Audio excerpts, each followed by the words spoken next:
जो आहे तो मी हायनेक ब्लाऊज जो आहे तो कटिंग केलेला आहे, तो तुम्हाला दाखवते कशा पद्धतीने मी पेपर कटिंग केलेली आहे. तुम्हाला थोडक्यात माहिती सांगते, म्हणजे तुम्हाला थोडीशी आयडिया येणार.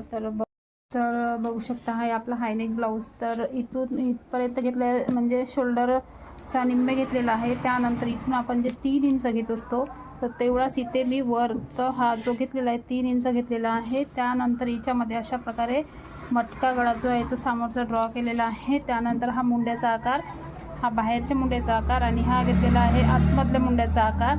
तर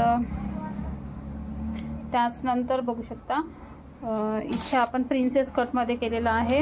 तर हा एक्स्ट्राचा 2 इंच मी बाहेर वाढवलेला आहे हुकच्या साईडने. त्यानंतर हा 1.5 इंचचा आपला टक्स झालेला आहे, 3 इंचचा टक्स तयार झालेला आहे.